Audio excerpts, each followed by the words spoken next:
Yon, good morning, good afternoon, good evening sa inyong lahat dyan. Saan man kayo naroon. It's been a while since nag-ride tayo kasi alam nyo na ang priority natin is yung isa muna. Pero right now hopefully magtuloy-tuloy na kasi medyo maganda na yung panahon ngayon. Hindi na siya malamig, although sa gabi medyo malamig pa rin. Pero the weather is nice, good. Late lang ako nagigising kaya hindi ako makapag-ride sa umaga. So baka in the next coming days baka puro evening ride tayo.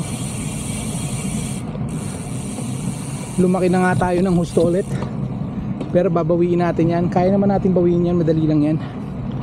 Syempre shoutout sa inyo lahat dyan. Shoutout sa mga subscribers natin, members and viewers. Mega love shoutout to every one of you. So dapat kasi ang I need to fix my kailangan kong mag time management ba, kasi gaya nga sinabi ko, I'm obsessing with, basta pag nagla-live ako alam nyo naman kung ano yung pinagkakaabalan ko. Well anyway, yan, today or tonight mag-ride muna tayo. Syempre shoutout sa lahat dyan, shoutout sa mga members natin, viewers, mga friends natin dyan sa YT community.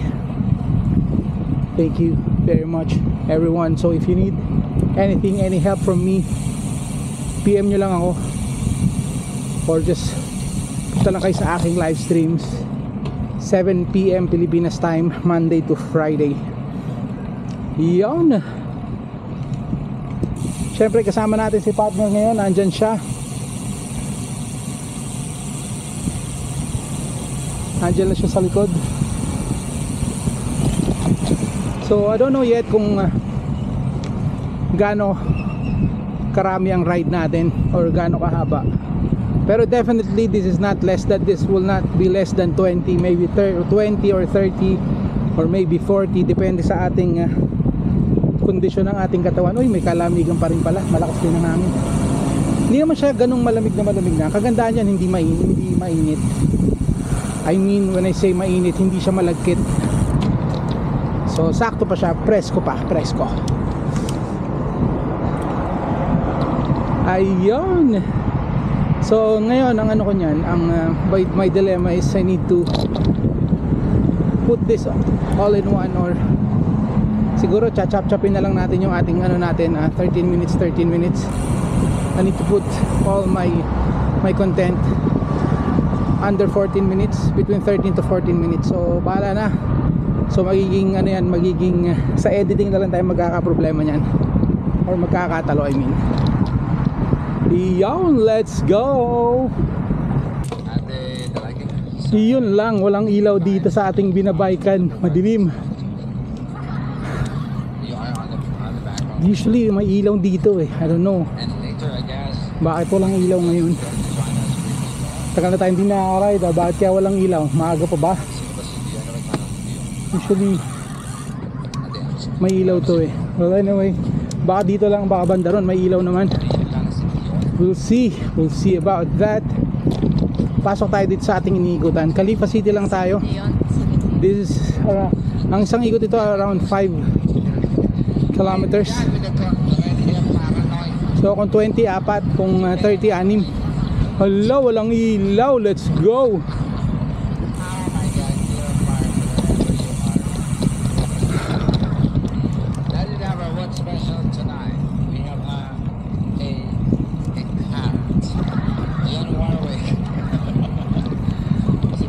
Walang ilaw. Bakit walang ilaw dito? Usually magandang ilawan dito This is well lit.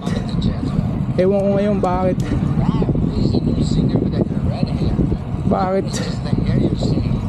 siya hindi walang ilaw siya ngayon. Pero anyway, buti na lang meron tayong dalang ilaw, bike light. Hindi lang natin bibiglayin to. Let's feel the road. Let's feel the bike again. And this is good night ride. Hindi siya no, may papawisan na tayo niyan sana, hopefully. Ayun, let's go. Ayun, nilagpasan lang natin yung madilim na part. Mahirap magsalita sa madilim. Well, anyway, andito na tayo. In fairness, na-miss natin mag-bike. It's been 3 weeks yata. It's been almost a month yata. Hindi kami nakaride. Almost a month na hindi kami nakaride. Kasi since nag-start yung Ramadan, hindi na kami nag-ride. Even before the Ramadan starts. Well, anyway, 10 days. Less than 10 days before Ramadan ends. Yan, then there'll be a bit, is it a long weekend? Is it a long weekend? Is it a long weekend? No. Next week, yes. Yung Eid ba is a long weekend? Ayan, there will be a long weekend kasi yung Eid, yan yung yung pagtatapos ng Ramadan. So 2 days yata walang pasok. Yun, siguro that time lalayo kami, punta kami somewhere, mag-camping kami or what. Well, anyway, nakakamiss din mag-ride. In fairness, hindi naman ako anong tawag dyan, I'm not out of shape kagaya ng because I thought I'll be out of shape, pero hindi naman, mukhang okay naman, mukhang I can ride ng matagal. Tapos the weather right now is really good weather, presko yung hangin, hindi pa siya malagkit, hindi mo pa nararamdaman yung init nung, kasi pag nag-summer na, ang kalaban mo dyan yung init ng kalsada, yun yung nakakainis, yung singaw ng kalsada. So ngayon maganda pa yung the weather is very good, perfect weather. Kaya yan. So I don't know, maybe we'll just do 30 or 20, we will see, titingnan natin, depende rito kay madam kung hindi raw siya nakakahinga doon sa madilim. Di ko alam eh. Ang sabi nila basta raw ang sabi ng mama ko, ng nanay ko, ang mga batang takot daw sa dilim, maraming kasalanan. Nababayaran ko ang mga kasalanan ko, so totoo ba yun? Totoo ba yun yung sinasabi ng mga matatanda? Ang batang takot sa dilim, maraming kasalanan. Hindi ako bata, hindi ka ba? Eh ano naman kaya yung mga matatandang yung mga matatandang takot sa dilim? Alam nyo ba ang kasabihan sa mga matatandang takot sa dilim? Ano? Duwag. Ay nako, takot sa... Eh muntik pa kaming habulin ng paniki doon. Hi, let's go!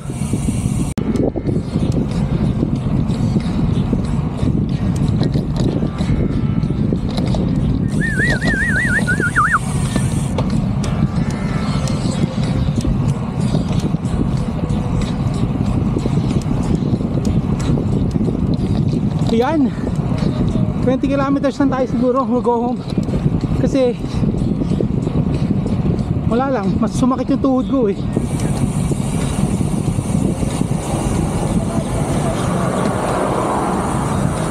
Ayan, magto 20 kilometers lang siguro muna tayo, then we'll go home. We will do it slowly by slowly kasi medyo may tumutusok-tusok sa tuhod ko ng konti. Sulit na rin yun. Siguro wala na mga 22, 23 or 2 ganyan in 1 hour. So unti-unti lang natin, huwag natin biglayin kasi medyo masakit-sakit din sa, kumbaga hindi man ako napagod, may masakit yung ating pundilya. Sakit yung hindi ko alam kung dahil sobrang luma na ba itong aking cycling shorts. Parang ang feeling ko yung foam ng cycling shorts ko yung panghugas na lang ng plato na foam eh. Ramdam ko yung saddle ko. Well anyway, yan na, tignan lang natin. Sige, see you on the exit. See you at home. Let's go.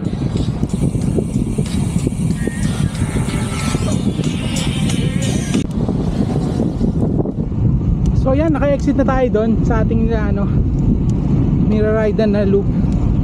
Mabalik na tayo sa bahay. Ayan. Dito, sobrang hangin na dito. Mahangin yung tusok tayo sa hangin. Pero okay lang din kasi patapos na.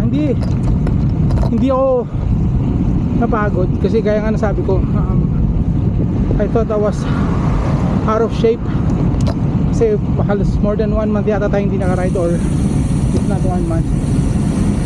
Ang problema sa akin yung cycling shorts ko yata may parang wala nang foam, masakit na sa wet packs. Kaya ganoon. Kaya uwi na muna tayo. 20 kilometers, or actually we're at 22 kilometers na. 1 hour. Matpat na rin yan. Unti-untiin lang natin. Hi. Dito, ang sakit yung dito. Tuwod. Kumbaga kung resistensya kaya, pero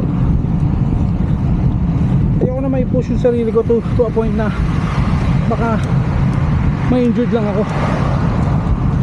Gets? Kaya yun, let's go.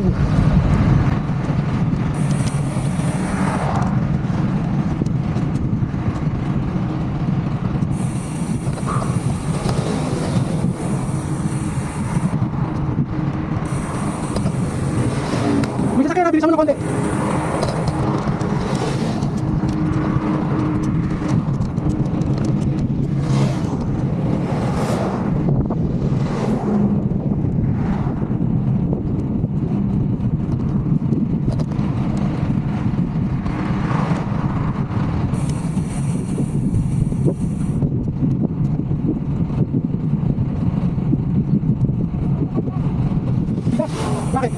Bakit? Maraming humps yan eh. Maraming humps.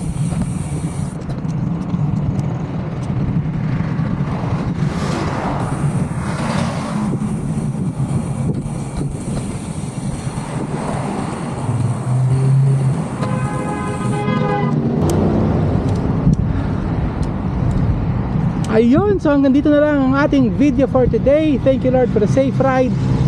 Siyempre thank you rin sa mga nakaabot dito sa video natin dito.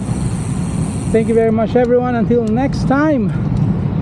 So again, so if you find this entertaining, interesting and helpful, please like, share and subscribe. Let's go. See ya. Paalam mo na. Bye! Sakyan! Masaya sa gito.